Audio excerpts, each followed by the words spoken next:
You are listening to the Angie Podcast Radio Network.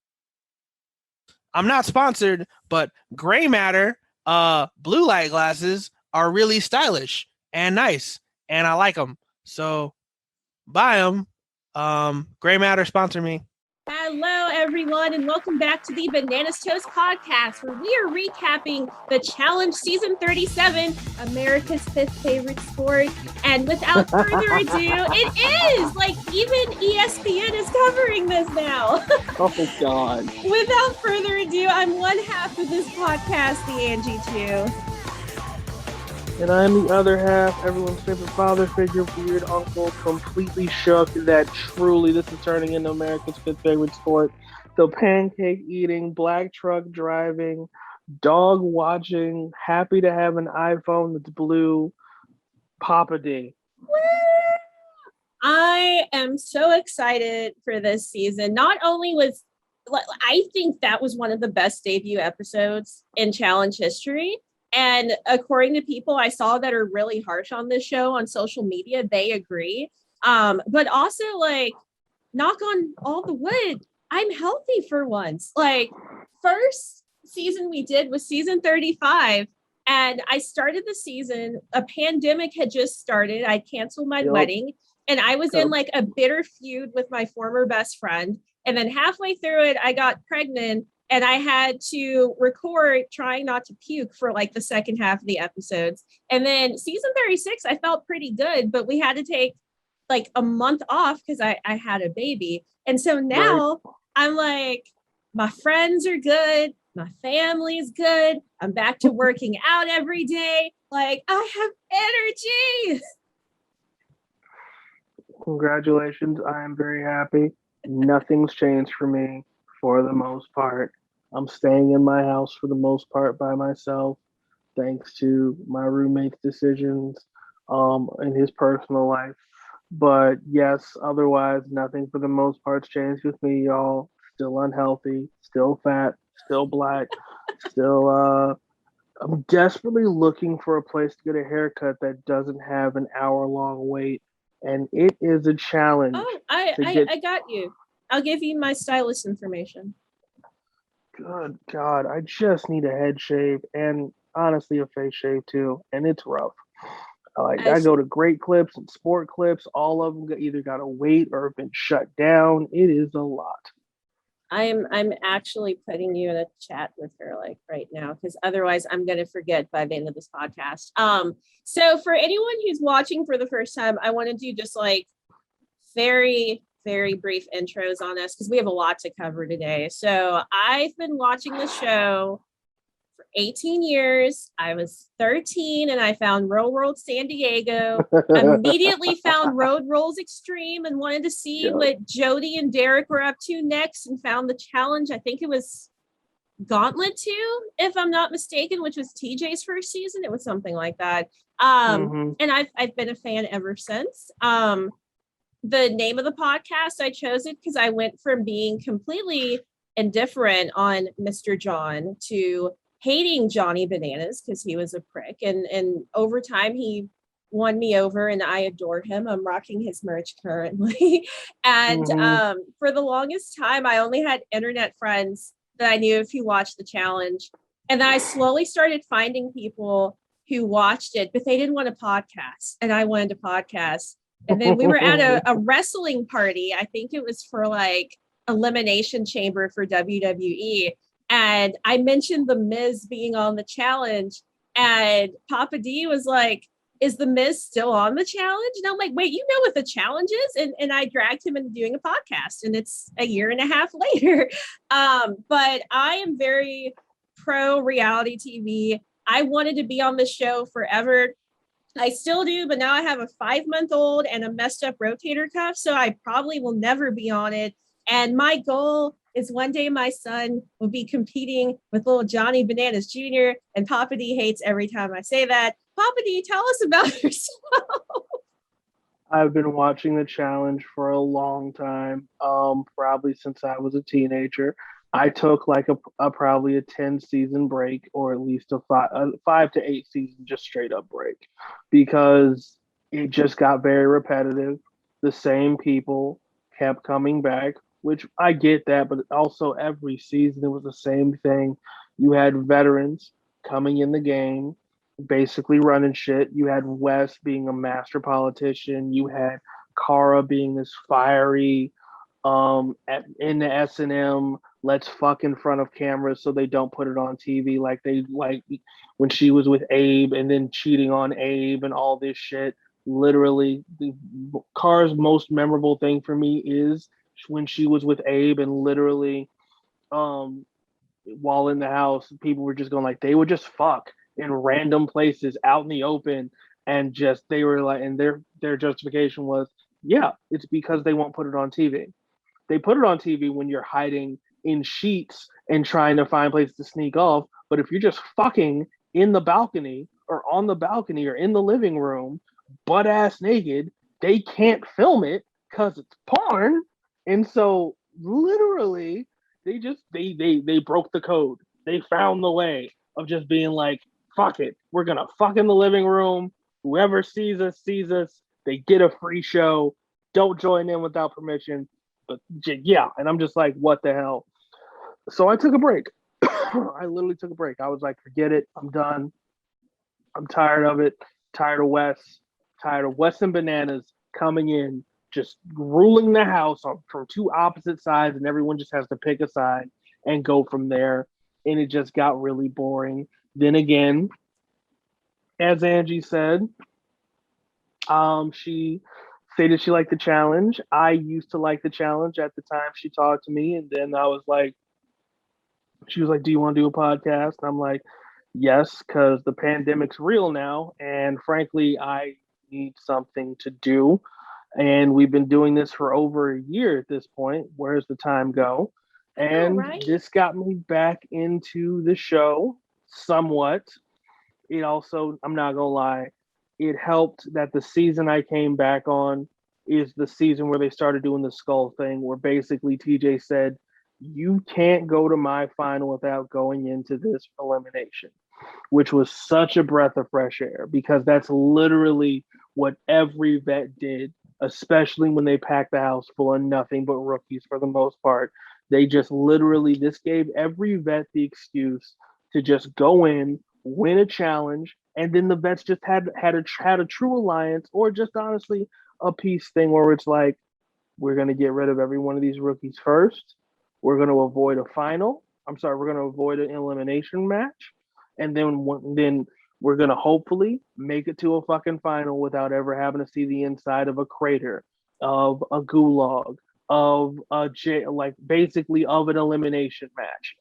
In which case, it got boring because the same people would come in the house and they would just straight up go and start running shit. And it's like, for the love of God.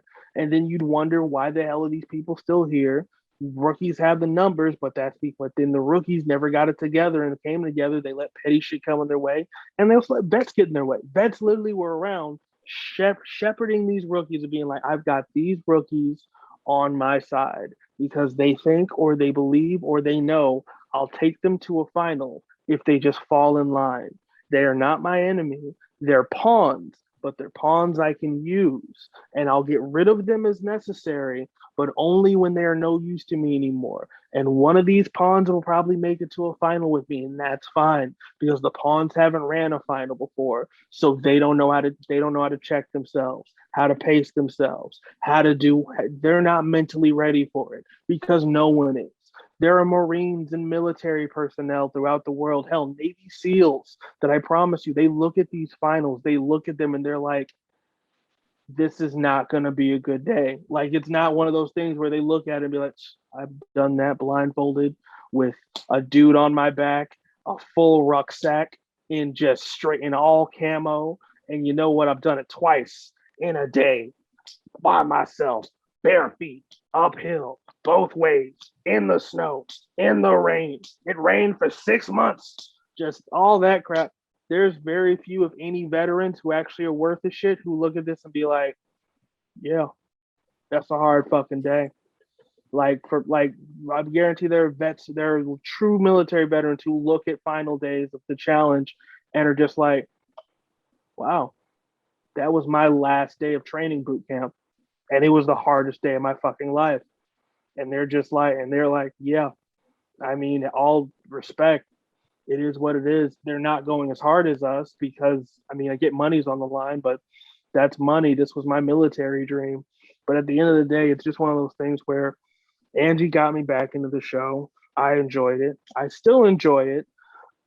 This season's going to be difficult because, as a preview with this season, as we're going to get into in the first episode, there's no skull thing right now. For now, there isn't. It could come up later because things happen, but right now there isn't. TJ didn't bring it up, and TJ hasn't said anything. So right now, it seems like it's going back to the way it used to be because, ladies and gentlemen, what they did is they kept, I'm going to say, 8 veterans, around 8 to 9 veterans. There's 34 people in this house, which means guess what? 8 to 9 veterans. The rest are rookies from other shows. And episode 0 introduced all of them, which is great. And I feel like Angie's going to get into that a little bit. I know a little bit about these dudes and Mr. Popcorn Muscles. In which case, yeah, I had to Google that, by the way. Because I'm like, wait, does that mean steroids? No, that's literally the definition of all show and no go. But anyway, basically, they brought in 9 to 10 returning veterans, 2 of which are legitimate former champions, and the rest are rookies from different shows in America and across the world, including Warsaw Shore, which is literally the Euro version of Jersey Shore, which is where we get Gabo. We're going to get into him, Mr. Popcorn Muscles, but you know what? I can respect the fact that he at least can admit that in a confessional. Like, he can at least admit that in a confessional, like, these are popcorn muscles.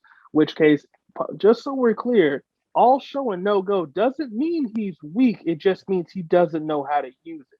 He worked out to get to look good, but he didn't exactly work out for function. He's built like a bodybuilder instead of a weightlifter. In which case, we'll get into that. But yeah, this show is this season's going to be interesting, and oh god, it's going to give me flashbacks, but we'll get through it. I'll say some quick housekeeping things, about 30 seconds, and then we'll get started. As you guys have probably seen, our take on the challenge, I'm very glass half full, Papa D's glass half empty, but we both will rant a lot and we're both long-winded, so we have fun conversations. I also love that from when I brought Papa D in, his last season he'd watch was Rivals 2, and when Johnny and Wes's feud was like 100% firing on all cylinders, and brought him back for Total Madness when like their bromance became official, and Johnny and Wes are my OTP of the challenge. Like, I cried with them during, spoiler alert, one of their elimination episodes in Total Madness. It was so sweet. So that was interesting getting to see when he's like, wait, this person is this person now? And then the other thing that I like is there are a couple other podcasts that have, like, challenge podcasts that have people of color, but normally just one and a lot don't. So one thing that I've seen that was always kind of upsetting is some podcasts would make a good point, and if it was something negative about a person of color, people on the internet would say they're just being racist, and it could be a very valid point, and their points getting shot down and they're being called racist for no reason. So it's been cool to be able to do this with Papa D and as 2 people of color, you know, be able to just speak openly, because people can't target us the way they can if we were just white people. And it's sad that that's how things are currently. But yeah, fun stuff. Also, Papa D, Danielle wants to talk to you and shake your head. So getting started. Episode 0 was Global Activation. And this is when TJ welcomes us to Spies, Lies, and Allies, which is the damn worst season title I've ever heard, but okay. And he announces that he has separated 34 agents into 2 groups of 17. So there are the American agents and the global agents, and TJ is their handler. And I love how much TJ has gotten into the spy thing. Like, he gets better every season. He is loving this. So it helps that he gets to drive really dope cars and shit. Like, make no mistake, he gets a great edit of just being this dude. Like, I'm your handler. Some of you know me. 17, at least 17 of you don't. In which case, it is what it is. I'm TJ. What's good? Or as one of these people will call him, Mr. TJ, which Mr. guarantee. I'm like, guarantee that gave him a little bit of a boner. I don't give a fuck what anyone says because it gave me a little bit of a boner. I'm like, oh shit, Mr. TJ. It's kind of hot. I love Say these some, rookies so much. say something more. I Discipline you. I had to message Papa D and our other friend Brittany like mid episode, just screaming my love for this season like halfway through last night. But we see a bunch of like black sleek SUVs, and the Americans are being transported to their location. They've been sorted into groups of 2 or 3 in the cars, and some pairings are completely random and some make a lot of sense. So we start with Corey, Nelson, and CT, who in my opinion are the 3 biggest male threats in this entire game. We have Mr. 4-time champ. He's tied with Darrell. Both of them are just second behind Johnny. You know, CT is now in shape as well. Like, CT is a major threat. You know, Nelson, it has been a finalist and finished just, I think it was like 2 or 3 minutes behind CT. You know, Corey is a multi-time finalist. He's had a bunch of second and third place, including second place last season. These 3 are most likely to win the season at this point if they are not taken out. But we get to see a fun side of them. Nelson is excited that it's warm finally after 2 cool seasons, and he hopes there's a pool because he brought a thong. And CT is happy that he's back in shape, and Corey just openly wishes CT had stayed home because he is there ruining Corey's chances of winning again. Absolutely. In which case, hope if Corey's any type of smart, which good God, I guess we'll see throughout this season, CT needs to be the target to go. I don't give a fuck what anyone says. Every bet there, I don't give a damn how much you like each other and the ties you have in this house, ties you have people outside the house. In that house, champs need to go. Because in that house, if champs make it to a final, champs gonna pull that final. Okay, Ashley, for as wild, crazy, and smashly as she gets, she makes it to a final. She can pull that shit. She's won it twice. She can go for a third. This woman's won more money than any of the women, damn near anybody in this fucking house.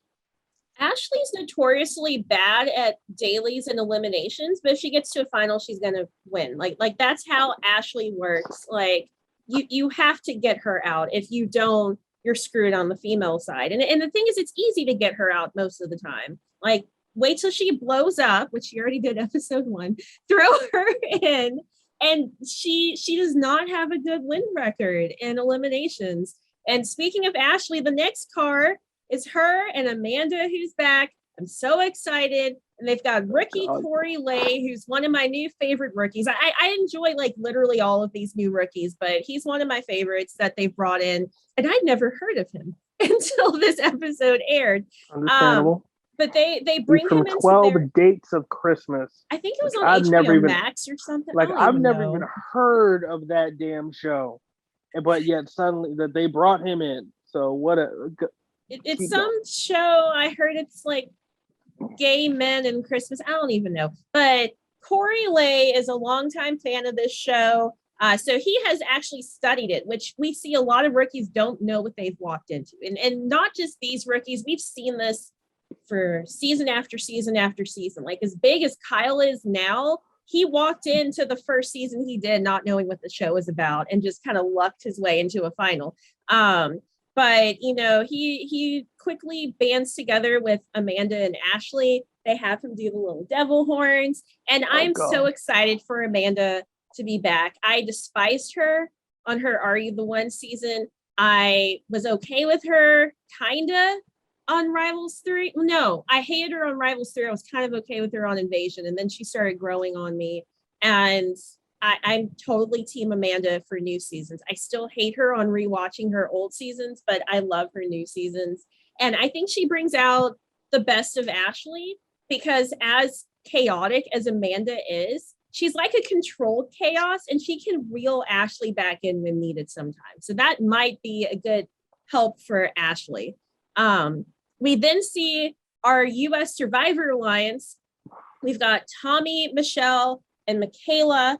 I do not watch Survivor. I know just a little about it, but I know I've seen on Reddit for like 5-6 seasons now, people saying, bring in Michelle, bring in Michaela, bring in Tommy. So you guys have all of them. And they've made a big splash. But Michaela quickly realizes that Michelle and Tommy know each other, and they're both Survivor winners. And she's just getting to meet them, and she's not a Survivor winner. And so her plan is to make them think they're this nice little trio, but not to be a third wheel, and try to find her own pace very quickly, which definitely comes into play in episode 1. Absolutely. And then next we have Tori and Anissa. They're with Jeremiah, who's from Love Island, US. Anissa has the hots for this man. She admits that she wants to cuddle him and be on top of him. Yup. She is, and he's not saying no either. But I mean, he is from Love Island, and that show is about hooking up for the most part. So he's fine with that.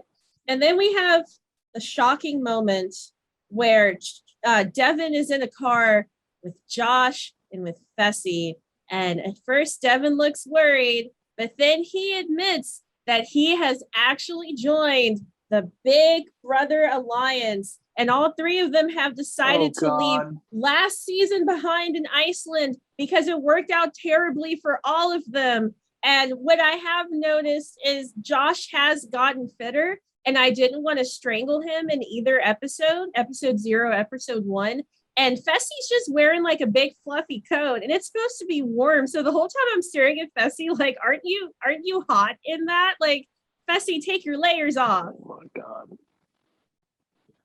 Spoiler alert for everyone, Papa D despises Josh. Like, anytime I mention Josh, he will like skewer Josh.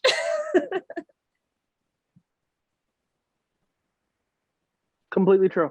100% true. 100% true.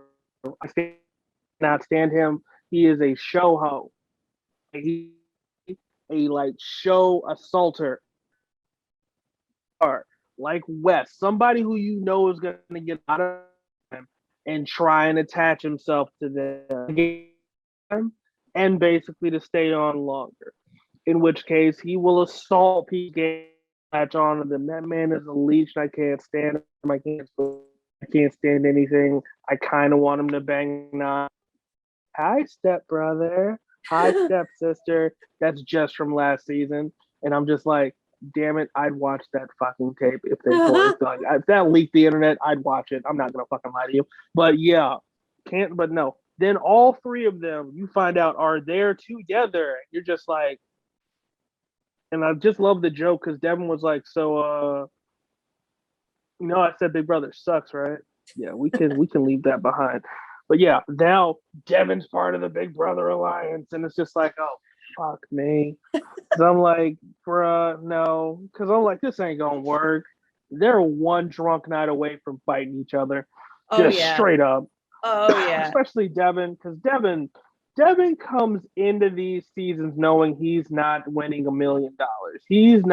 He may make it to a final by hook or by crook, but he's not winning the big money, not with CT there and Fessy and Josh, because at this point, Josh is just straight up bigger than him. So if it's a physical elimination, he's not taking it. It was a somewhat of a miracle he beat Wes. And that's only because Wes just has more experience and fire than Devin did. It's just Wes was broken. That's all it was. Emotionally, he couldn't get through it, and so he was broken, and that's how Devin pulled that out. But make no mother-loving mistake.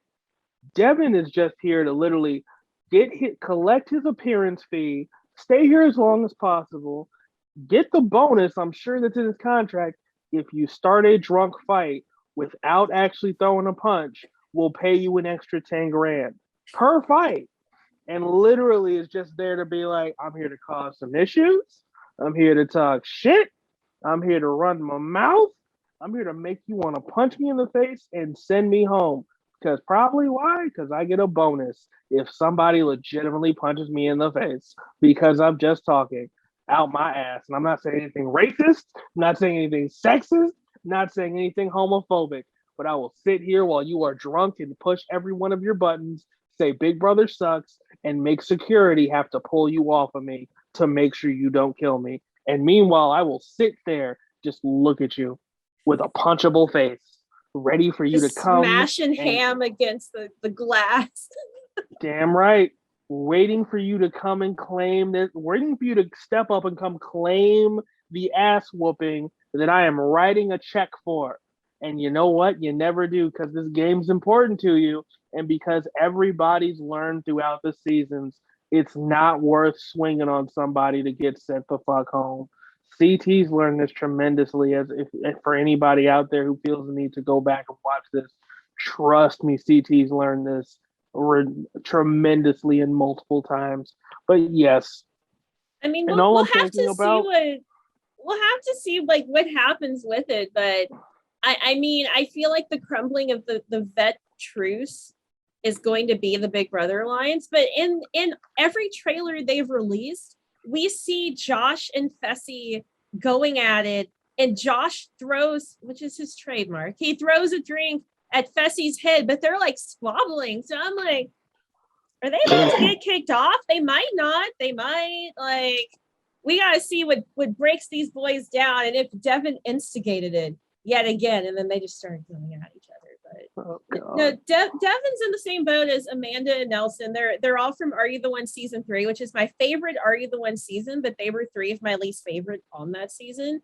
And I went from like hating them on the challenge to loving all 3. Like, I think they've really, as they've gotten older, not only have they matured, but they've grown into their characters. And I adore all of them. And I'm excited to see Devin's chaos. Speaking of the Big Brother Alliance, we have Casey and Nani. So they had a little flirtation on Total Madness, little kissing. Casey's girlfriend was mad, but then they got back together. Last season, they were both in relationships, so they were allies, but that's it. And now they are both single and they're in a car together getting lovey-dovey. I'm getting the vibes. It's not Facebook official, but it's exclusive for what we're seeing. And the one thing I noticed right off the bat, but also throughout these 2 episodes, is we're seeing a fun side of Casey. Like, Casey's been very one-dimensional in her seasons, which is bad because she's gotten to the finals both times. She's a great competitor, but she's been very dull. Her nickname on Reddit is IKEA Furniture, which is how dull she is. But it looked like everyone really loved her. And I was like, are they just editing her bad or what? And I like that we've seen some of Casey's jokes and kind of partying and loving side already in this. You know, she makes a comment that she has her eye on someone in the house and it's Josh Martinez. And she's like, just kidding, it's Nani. And they're like cuddling and they say, you know, the goal is to have just one of them win. They both are multi-time finalists. Casey, of course, has better betting odds than Nani, but if one of them wins, they both win. And I'm like, I'm here for this. Like, I'm not full swoon, mainly because I know this is most likely going to end terribly at some point, and there's going to be a ton of drama. But I like watching the challengers have drama on Twitter, and right now it's adorable. So for now, I'm going to wish both of these ladies the best. They, spoiler, not even really a spoiler because they're all over social media, they're an actual couple at this point, so they at least made it through this season together and became official. But they're going to be a tough alliance to beat because Casey's going to bring in her big brother bros and Devin, and Nani's got, you know, all of these super vets on her side, like CT and Kyle and everyone hinge on them. So actually, if they have a lover's quarrel on this show, chaos is going to break out because the sides are going to crack. But that's where we are for now. And I just want to say real quick, IKEA Furniture is a horrible name for someone boring because IKEA Furniture is not boring. IKEA Furniture is the devil. I It's the hate IKEA devil. furniture. It's I want to burn the store to the ground, and I want to throw their meatballs at the damn well because it's frustrating, infuriating to put together. I hate IKEA furniture. I put together 3 of them in my life. Swear to God, no more. I want Walmart brand furniture, Target brand furniture. Why? Because the instructions are clear. It's not some shape based bullshit. Oh no, can't. Walmart's the best because they don't even give you a booklet anymore. They give you a card with a YouTube link, and you just literally pull up the video. It's like a 30-minute video, and you assemble your shed with the video. Like anyone can do it. It's amazing. My boss has a love of IKEA furniture. And every time I was forced to put one of those together, because it'd be like a group team building thing, like everyone, let's come assemble these. And I would be like, do I need my job? Like, I hate this. I hate assembling things. But now we're remote and I don't have to put IKEA furniture together. I have to put Walmart furniture together, and that is okay. But speaking of fun trinkets, everyone gets to the house, they rush in. There's a bidet. They're excited to have bidets. Remember, just 2 seasons ago, they had to use porta potties, and now there's bidets.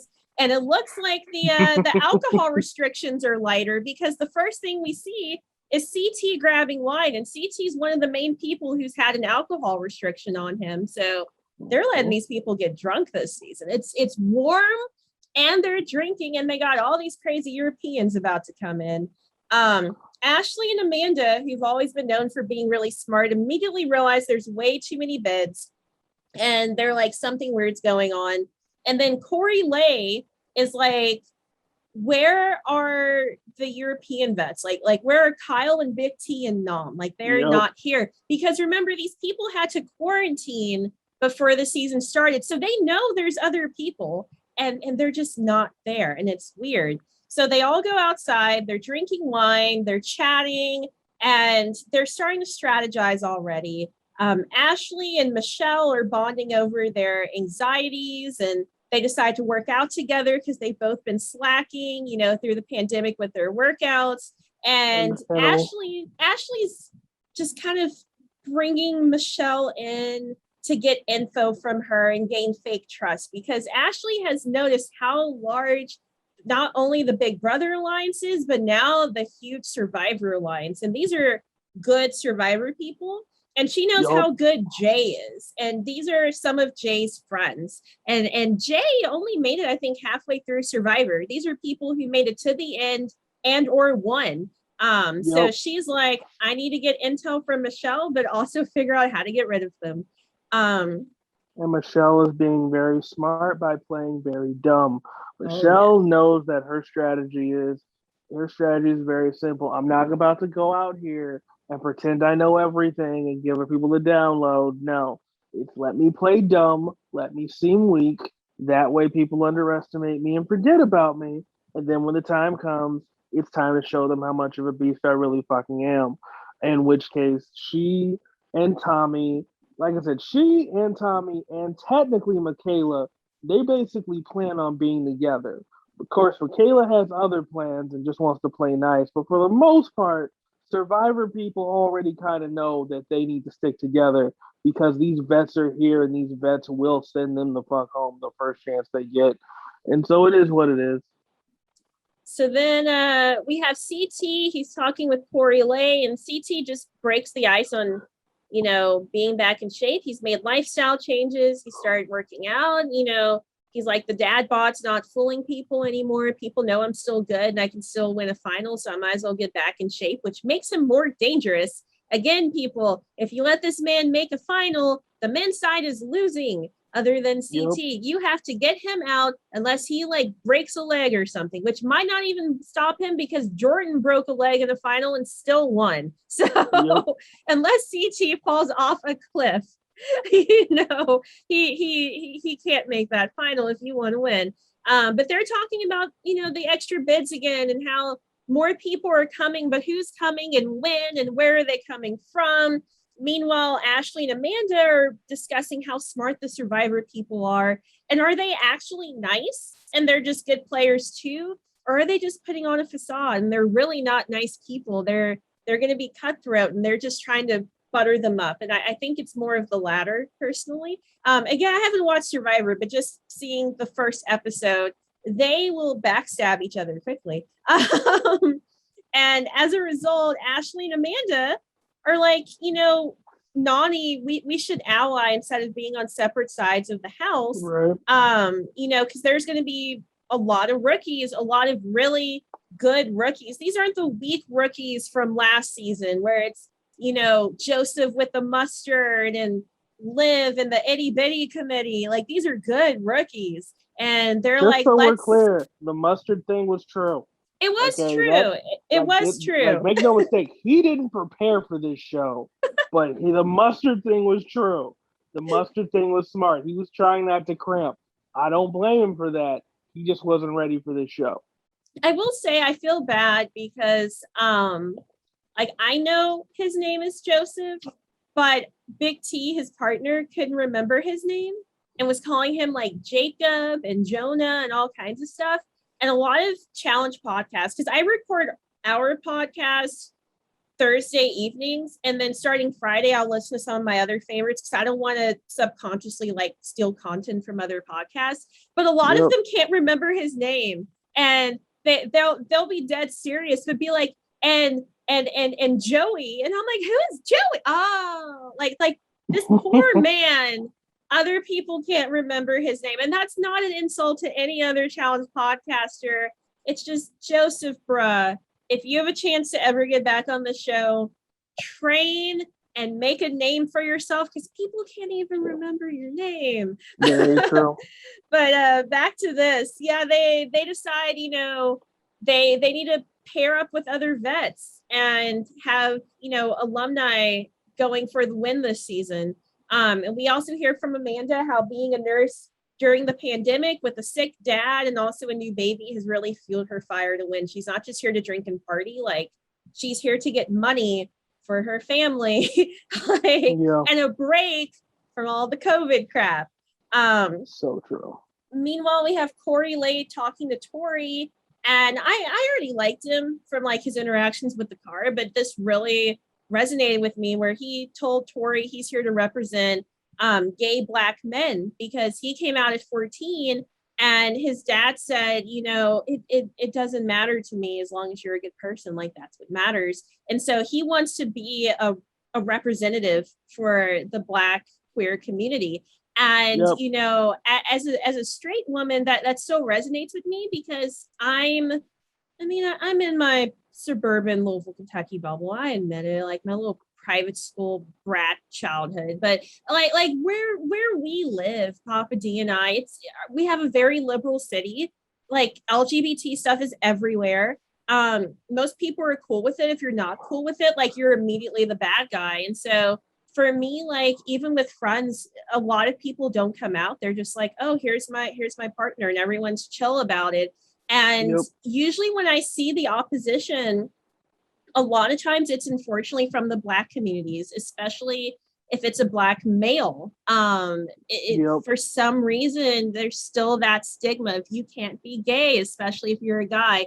And so to me, it's really important to have representation, good representation like this, because we've had gay Black men on the show before, but it's like Jose and Preston, who they're always picked last. They don't win dailies. They're seen as weak. They're early outs. No one takes them seriously. Like the main thing people remember of Jose is him like nearly drowning in a swimming challenge.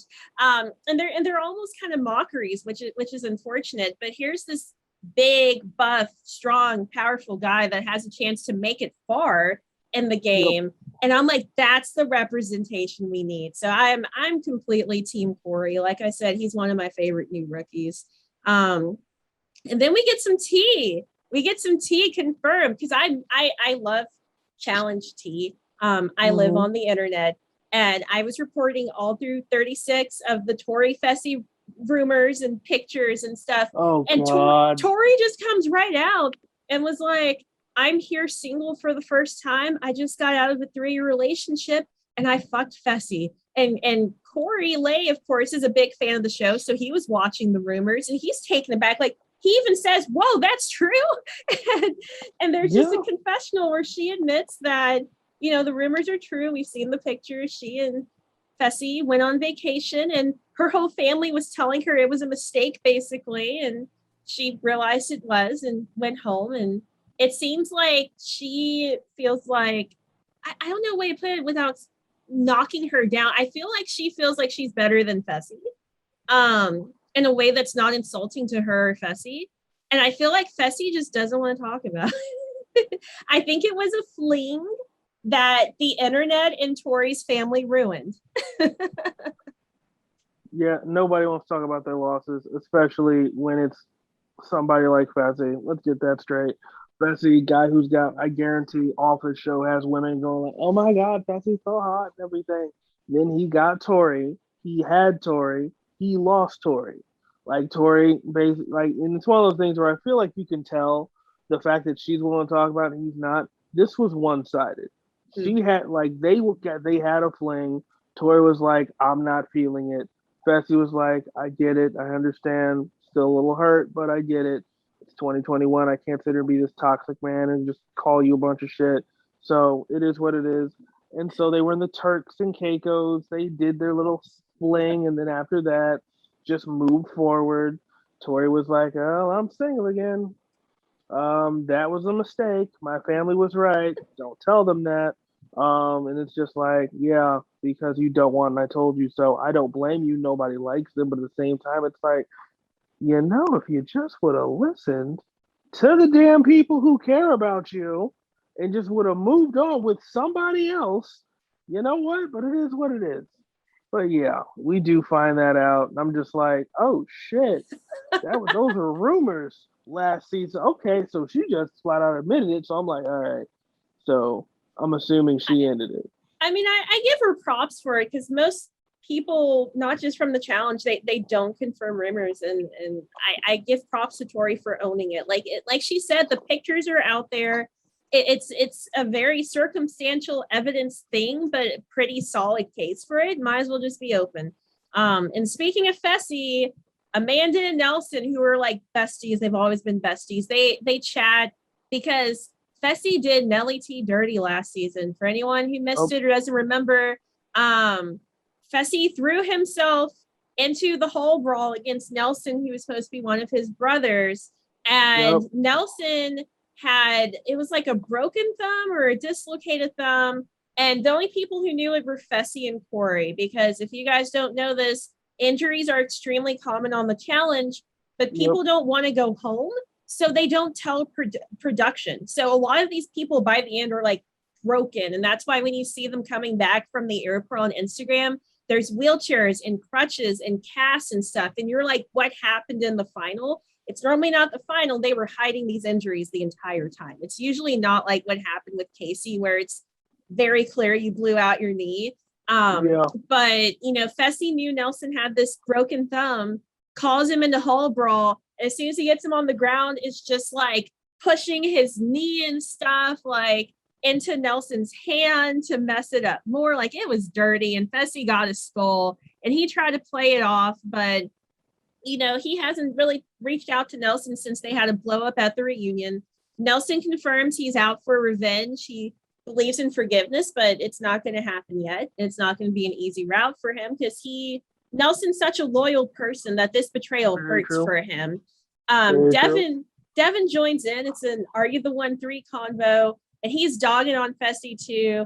And Amanda's reason for bringing all this up, she has her eye on Fessy. So when Fessy was on Big Brother, Amanda was on Twitter thirsting over him like 3-4 years ago, whenever that was. Like, oh man, if I ever got him in a room. The tweets are all out there. She has not deleted them.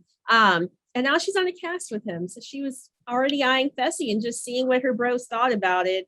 Corey and Fessy are chatting at this point with Jeremiah, and Fessy admits he hasn't talked to Nelson. And Corey says, they need to at least talk and come to an agreement that they might not work together, but they're not going to target each other. Because if they do, that's going to blow up Corey's game too, because those are his main bros. And of course, he's closer to Nelson, but he's still got Fessy in his pocket. So Corey's like, please just come to some kind of truce. let's see. There's a lot. This is episode 0, so there's just a lot of quick scenes. We learned that Ashley and Nelson are friends with benefits. We get into more of that in episode 1. And then we see another side of Fessy. He's covering up his food with plates and putting it in the fridge. And he reminds, Nani and Casey that he's celebrating Ramadan. So it has come up before that he is Muslim. This is the first time he's been filming during Ramadan. And that means they can't eat or drink before sundown. So he has to store his food so that he can eat it after sundown. And he says that he's hoping showing this side of him, like this true side, will give people more dimensions of him than just the douchey side that he's been showing off. He's like, hopefully this lets people see at least another side of me, which it does. Because for this competition, it's extremely detrimental to not being able to eat and drink. Like, he's going to have to wake up at like 5:30 in the morning and down a bunch of eggs and water and just survive off that until like 8 o'clock at night in the heat. Like, that's not going to be good. So I'm curious to see how this will affect Fessy. And then it's curtains for the Americans because they get an alert. It's yellow this season, so we've had red and then green and now yellow. It's a full stoplight, and of course they're shocked because they literally just got there an hour ago. And TJ announces they've been activated for a new mission. It starts right now, and they are all just speechless in shock. And these people are never speechless, but they're just like, what happened? And then we have an intermission. Yay! We have an intermission where we get TJ talk a little bit, so on and so forth. And then we meet the foreign agents. In which case, these foreign agents are from episodes and shows of stuff around the world. The most memorable ones for me right now are Emmy and Gabo. Emmy is from Romania, and Emmy apparently is also a musician of some sort. She's a legitimate rapper and singer. She's got YouTube Vivo videos, like the Vivo music video segment, that have like millions of views. So she's an actual musician. Well, that's good. She also has blue hair, and which I'm automatically head over heels for. I'm just like, yes, blue hair. Oh my God, I want to just blue hair. Yes, and braces. I'm a little scared, straight up, because I'm like, braces. Like, them teeth, I feel like, oh God, you gonna bite something off.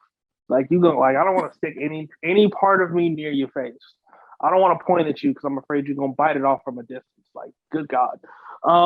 Then you got Gabo, who is a member or from the show Warsaw Shore, which is the Euro version of Jersey Shore. I don't want to say knockoff because, God, I don't even want to know how they do in Warsaw. The damn name alone says they go harder than anybody from fucking Jersey. But anyway, and his popcorn muscles. We're gonna get into popcorn muscles later, ladies and gents. But yes, we got that dude. Another one that I just find very interesting is a woman called Bettina. Bettina. Oh, she's my Swedish. God. Swedish.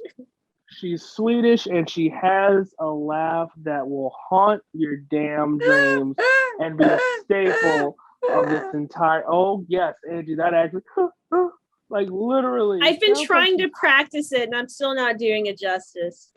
She has a laugh that makes it sound like she's honestly having issues breathing.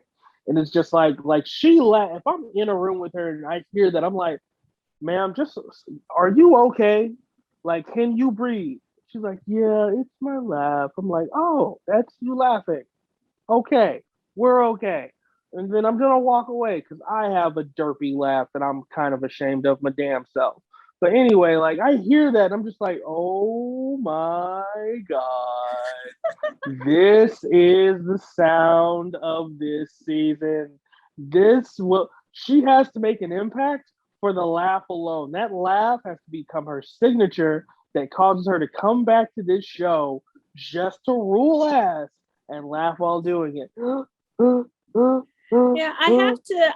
I never posted this comment on Reddit, and I'm glad I didn't. But for the people, which by the way, don't look at my Reddit account if you don't want spoilers, because I do hop in some of the spoiler chats, and I know some people want to just be completely unspoiled, and I don't put spoilers on this podcast. But in some of the groups, people were mentioning, for months, there's a woman named Bettina, and they were talking about her laugh, and in my head, I'm like, they're being mean to this poor woman, talking about her laugh.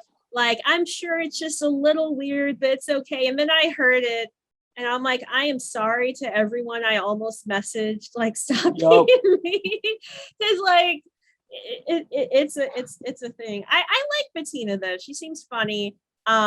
We get to go into her picking a partner in a little bit, and I loved that scene.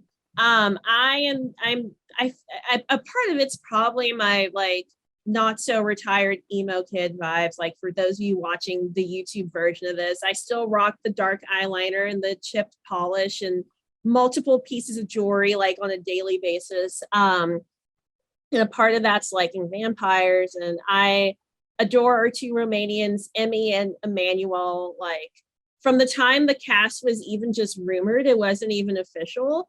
I found I looked at everyone's Instagram, but I followed both of them immediately. I was like, whether they're actually on the show or not, I like these people. And I love both of them so much. And who else from UK, the new ones? There's no one I don't like. But those, I'm not gonna lie, Huey's fucking annoying.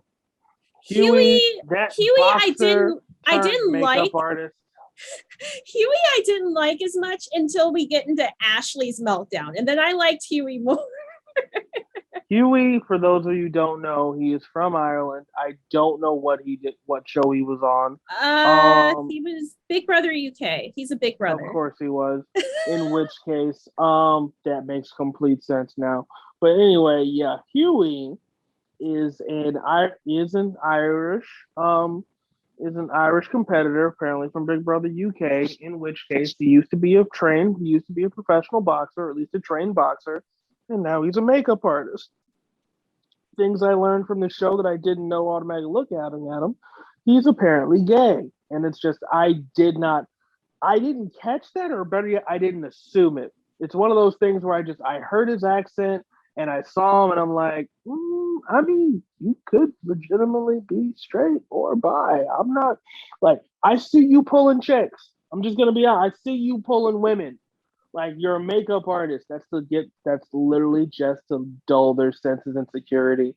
Next thing you know, they feel him popping a Woody, and they're just like, oh my God, oh, you're kind of into this? And it's like, well, yeah, I want to make sure you look good for when you're stuck in my dick later. I want to make sure that hair's good for when I'm pulling on it later. Like, all of them, I'm like, yeah, but at the same time, I'm like, no, apparently gay. And I'm like, okay, that's cool. We get to see him and Ashley interact later. Spoiler alert. But yeah, Huey is about one of the only dudes from there. Him and Gabo, I can't even lie, because Gabo gives me Jersey Shore flashbacks for good fucking reason. And I'm just like, good God, you. I'm like, oh, son of a bitch. But no, like, then of course you got Kyle and Big T coming back. They're rolling with the UK people and Nom Nom. Nom Nom's rolling in this thing, ripped as ever, looking good. And they're just, and like, there's of course other people littered throughout. Emmanuel, he's the Romanian vampire. Oh yeah, he's from Romania, and the guy literally like, so Romania, we have vampires, and like, and it's just like, okay, go you, Mr. Romania. Yeah. I made my mom watch the episode with me last night, and she was like in and out of paying attention. She saw him, and she was like, he looks like 5 of your ex-boyfriends. And I'm like, I know. Very sorry. True. You also have a bunch of Nigerians. Literally, you got three Nigerians, and I adore Esther. Esther, I love her. She seems like bubbly chaos. I can't wait to see more of her. Esther looks like there's gonna be problems. All of them do, because all of them are like, especially the women.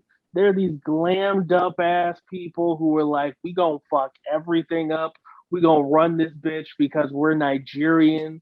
We are black excellence personified. We're trying to be Wakanda in real life. Just literally about to come in this bitch and take it over. Priscilla is like one of the most gorgeous people I've ever seen on this show. She is like she's fit. You can tell she's in shape, but she also, I don't even want to say she looks like a model because Tasha reminds me of more of a model. Priscilla just is like the glammed up girl on the street that you always wanted to be. And she's like cool and collective, but you can tell she's got like a wild side. And I'm just like, you're like a Barbie doll come to life. And I love you and wish I could take selfies with you, even though I'd probably look like a horrible cow standing next to you because you're just perfect. And then like Esther's so bubbly. And like she mentions how like she was on Big Brother Nigeria with Tatcha and that she doesn't always likes the way Tatcha plays because Tatcha is more spicy. And I definitely see that because Tatcha has this like fun model vibe to her, Right. but I can tell like she's not going to let someone walk over her. Like if she feels disrespected, she is going to go off. And I feel like Esther's probably more of a lay low and make it far. So I'm curious to see what happens. I'm excited that we finally have African representation on this show. It's been a long time coming. And with 23andMe, I know that like a third of my makeup is Nigeria. So I'm like, hey, we got like the Nigerian, we got the Irish. Like I need like a French person to come in here now. Give it time. Give it time. Give me a Trust Frenchie. Me, let me they be will my pull- makeup challenge. And it's gonna literally be this big doped up, not in a bad way, but still just yoked up Frenchman who is gonna bonjour. I am Pierre, and I am 6'4", 250 pounds of pure muscle, and I will fuck everybody up, and I will steal your bitch with fucking French accents. Oui, croissants, baguette, apple tower, like blah blah blah blah blah blah blah blah blah blah. Like I would come in here like fuck you and all these people. I'll show you how the French party. Hey, fuck a beret. Yeah, like nah, fuck this beret shit. I'm not gonna roll around in that beret and striped shirt, just singing on the moon. It's I like your big pizza pies. That's like that's Italian. I don't give a fuck. I'm American. Yes, I'm ignorant as shit. Anyway, like no, like exactly. French girl, like that's Italian, you fucking moron. It's like, yeah, I'm American. I'm ignorant as fuck. I don't know geography. I can't point to Nigeria on a fucking map, and I'm ashamed, and also at the same time, it is not. I have never felt the need to. But anyway, you're college educated, but we also live in Kentucky. It's okay. But yeah, no, trust. They'll bring in a French, or worse, good God, they'll bring in a French woman, and she will be literally, her nickname will be Frenchie because she is straight Euro. She is a straight Euro dumpster fire. She'll steal your bitch and your dude. She will wreck a marriage just for the fucking fun of it. She is deep into her sexuality. She does not care. And she will, again, straight up, she's bi. She's chaotic as fuck. She speaks French, in which case she plays all innocent. Next thing you know, you're fucking on a rooftop of the fucking house, and the producer's telling you, get the hell off. I'm trying to get them off, but it's fucking taking too long. And then just all this, like, good God. They will pull the legitimate definition of Euro dumpster fire wild child, and she will be French. And the French will look upon this and be like, I fucking hate this show, and I hate this bitch, because she is just making us all look bad. And like croissants, baguettes, like I will let you eat a baguette out of my ass, like because that's how we do it in French. Like suck my foot so I can finish, and then you're going to eat a croissant out of my vagina, and just like all this just dumb shit. I know this is a 10. They haven't even brought a French person in yet, folks. I'm just saying this is what they're looking for. They're not gonna find a respectable French person who checks all the stereotypical Euro boxes. They're gonna be like they're gonna bring in the French person who literally, I'm gonna get up, I'm gonna drink wine, I'm gonna win this shit, I'm gonna drink more wine, I'm gonna bash somebody's head in with a wine bottle if they get in my face. Devin would probably be seduced by either one because I think Devin's bi. Devin gives off bi vibes, and I don't give a damn what anyone says. In which case, I want to say Devin's pan. I don't know for sure, but I feel like I've seen that Devin isn't straight. I don't think he's ever dated a man. He might just be attracted to men or has messed around with a man, but I think I've seen that he's pan, and I'm comfortable saying that without knowing for sure, because I also feel like Devin's the type who won't take offense to it if I'm completely wrong. Like, I won't have like hate mail from him in my inbox tomorrow. Like, how dare you say this? I'll be like, it's whatever. But I think I've seen that. I think he is pansexual. I can see Devin banging a dude, and in which case I have no issue with it. But I'm just saying, like, the manners and everything, and how smart he is and everything. I'm going like, if he wakes up the next morning with a dude, I'm like, oh, that makes sense. And just we're walking forward, and just we're moving forward.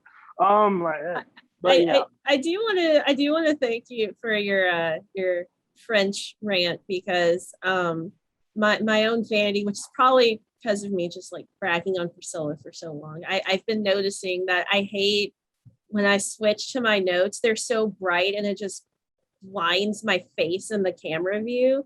And I was like, hey, my Microsoft Word has dark mode. So I just pasted all of my notes in Microsoft Word and transitioned it. So thank you for giving me 2 minutes to do that.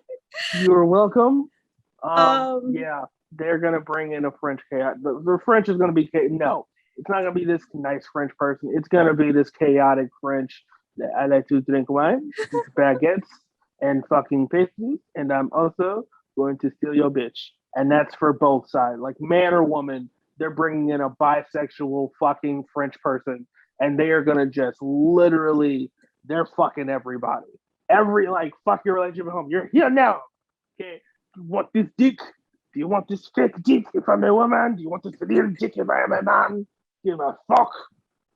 We're gonna fucking grab that mother. Get in the kitchen. Grab utensils. We're going to use them. Grab a whisk. I will fucking turn you out with a whisk. Okay, you don't even fucking know. Euro style 6. Yeah. So where even were we? Here we are. We've doing intros. We are. We've gotten through most of them though. So they get to the house, and Gabo from Warsaw Shore. Oh my God, I'm never saying that again. His comments, it looks like a porn mansion, which I think I've seen that Gabo has done porn before. I think I remember reading that. So he's probably not even trying to be funny. I think it really looks like a porn mansion, probably. But they come in and they're only excited for a brief period because they realize there's things on some of the beds. And also there's food that has been eaten. And to Emmanuel, this makes sense because he says, he expected to see badass vets and all he gets is Kyle. And then Kyle notices a pair of big pants on the bed, which I'm assuming are either Fessies or CTs. And he's like, it's the Americans. They've been here and they've claimed the beds. And so Kyle and Nam, as like the two male international vets, are like trying to find the Americans, and then they see a pair of underwear on the floor, and Kyle picks up the underwear and smells it, and he's like, these smell like Devin's been here. This is Devin's been. I'm just like dying with laughter at this point watching it. And Berna, bloodhound, literal Australian bloodhound, like, smells like Devin. No, he's British. He was the Australian one. Yeah. Okay. He seemed Australian. He really did. Fine. British bloodhound, just smelling underwear. Kyle's level of chaos would be great for Australian. So maybe he's Australian at heart, but born in Britain. I don't know. But no, he's literally just bloodhound activate. Like, I see underwear. This is Devin. This is Devin. Devin was here. Devin's fucking here. Who the fuck? Where'd they go? Where'd the Americans go? And like Berna was about to take that bed, and then she's like, I'm just gonna leave this bed alone if Devin's been in it. And we learned that Berna is a trained circus acrobat who took acrobatics and dance in college and has worked for a circus. She also was in Survivor Turkey. A fun fact, she's a friend of Turbo, who won War of the Worlds 1 and was also the winner. I'm pretty sure he was the winner of Survivor Turkey. And she was actually supposed to be on War of the Worlds 1 and was not. And I don't remember if it was like an injury or something, but she was like on the map to being on that season and got dropped close to the end. So we finally have Berna, which is cool. But it just shows you like this chick is not someone to be messed with, because it is. No, she is not. You need a lot of strength and flexibility and agility to do circus work, and so she's going to be tough. She's automatically hot. I'm just gonna let you know that right. Like all you have to say. Berna is gorgeous. All you have to do is just say trapezist, or just like I used to be in the circus. I'm like, oh god. So you know some weird shit. Okay, let's go. You and I are gonna be friends, and hopefully we're gonna be more than friends at a later point. Fair warning though. Like, oh, you're a trapezius? You're real that I'm like, so you're stretchy. Okay. Like you're stretchy. I'm like, all right, let's do this. Oh, we're doing some weird shit. Let's go. Okay. But yeah, like a minute I'm like, that's hot. That's just straight hot. Like I'm like, oh god. It's like a regular circus, not like one of those circus of just people with super unusual abilities, like the ones who can technically squeeze their eyeballs partially out of their socket, like that type of shit. No, it's like a legit trapezist, clowns, lion tamers. I'm like, okay, so you're into some weird shit. I dig it. Okay, let's go. Let's bang some circus people. Okay, let's get under the big tent. Let's do something weird. Let's make love on top of a lion while he's asleep. And the lion tamer's not there, so it may maul us. We don't know. Let's go. Let's fucking a cannon. I don't know. Let's do some shit. Yes. I've thought about this a lot. Yes, I have a weird circus thing. Like, I'm not gonna lie. Like, being with a circus person's kind of on a bucket list. Like, let's do it in the go hang out at Suspend down in Butchertown.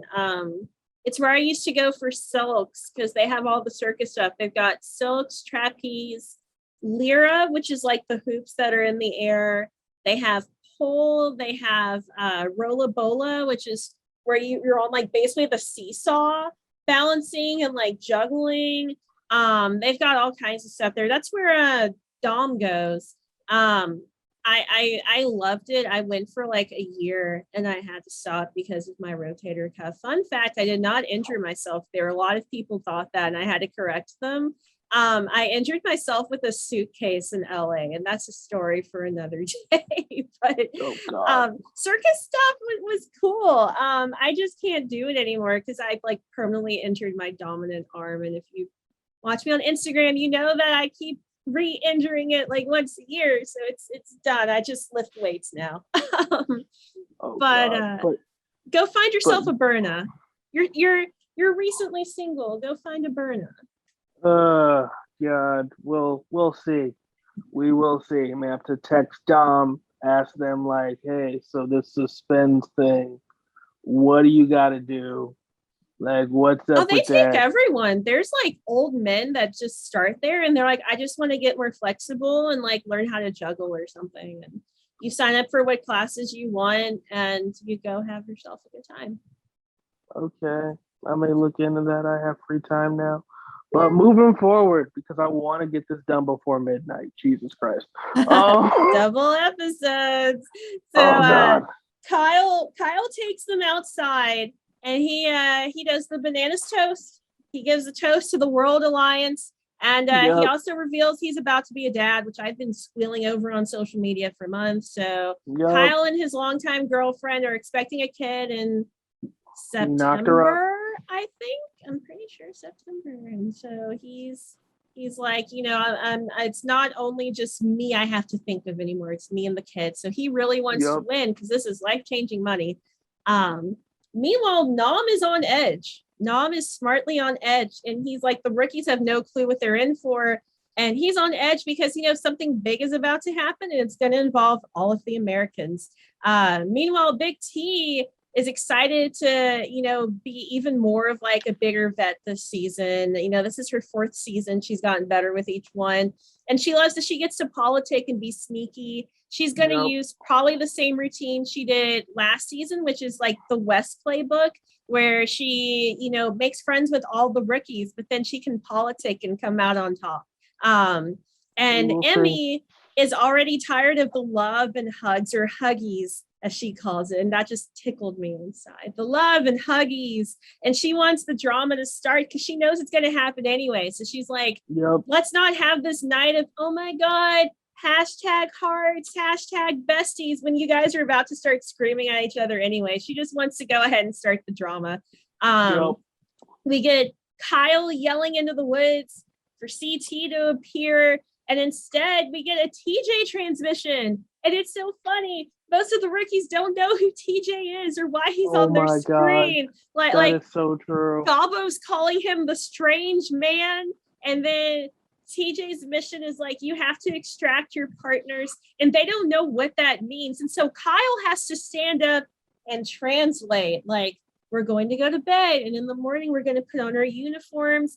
And our partners are the Americans. And they're going to be somewhere. And we have to rescue them and bring them back safely. And they'll be our partners. And everyone's like, oh, and you can tell some get it and some still don't. But I love that Kyle has been put in this role of speaker at this point.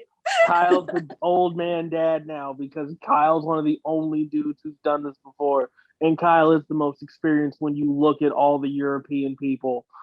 Because the only other experienced person there is Nom Nom, and I'm sorry. Well, Big T. Nom Nom's done one other season. Big T's done 3 other, but Kyle's on his 7th, and Kyle's made it to finals, so he's the dad of the global squad. And I'm sorry, but I cannot call Nom Nom a vet. Like, you got to earn that shit with some strength. No, Nom Nom's still a rookie with 1 game under his belt that he couldn't finish. That is literally it. Him and his partner couldn't finish. His partner went on to win a gold medal, so great for her. But Nom Nom couldn't finish. So I'm like, yeah, you're like half a vet, bro. You're not a full vet. So then Galbo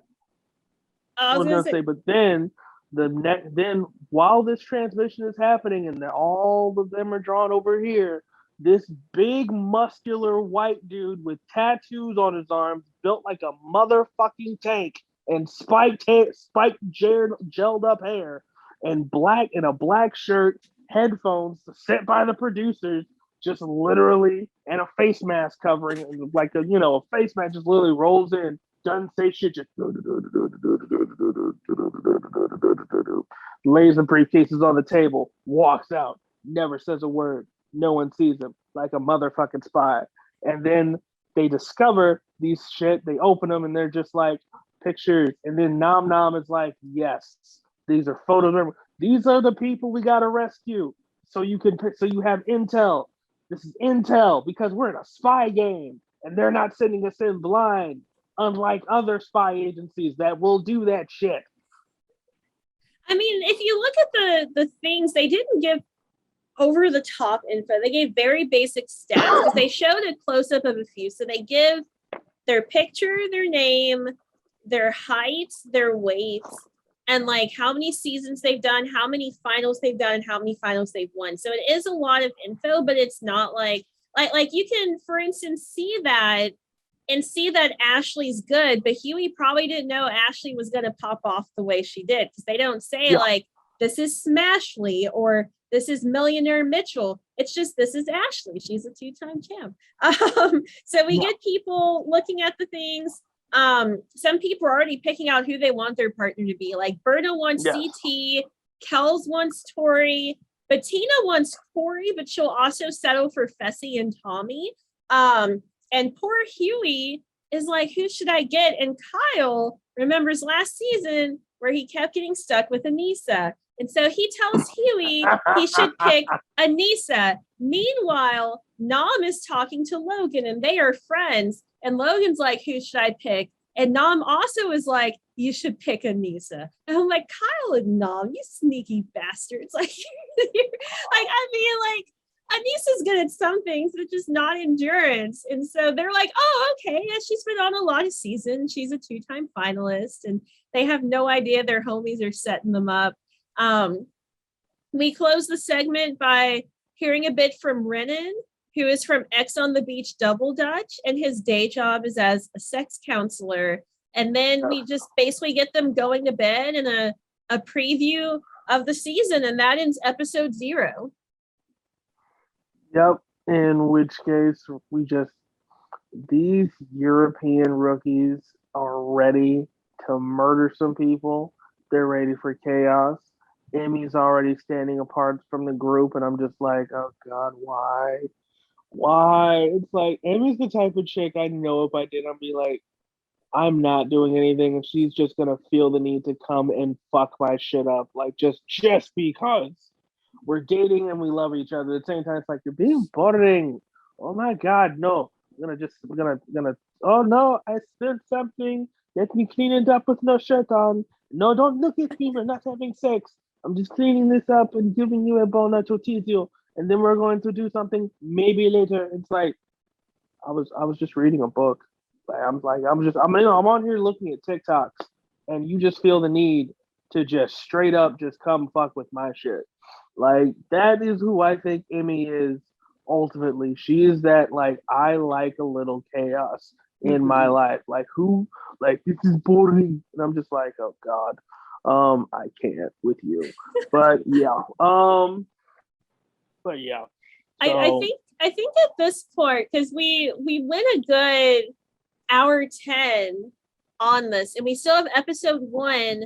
And I know in 15 minutes you needed to pause anyway. So I think what we'll do for like everyone's sanity and to keep from just stopping randomly in 15 minutes is we'll break for this episode here and then come back and record episode 1. So what I'll do for anyone listening is we're not going to like re-record the intro or anything. I'm just going to upload both episodes back to back. Oh, there's a puppy in the view. I'm going to upload both episodes back to back. So episode 1 will just pick up right where we left off, basically. Yay. So we will see y'all, depending on where you listen, in about 2 minutes after these words from our sponsors. Bye-bye.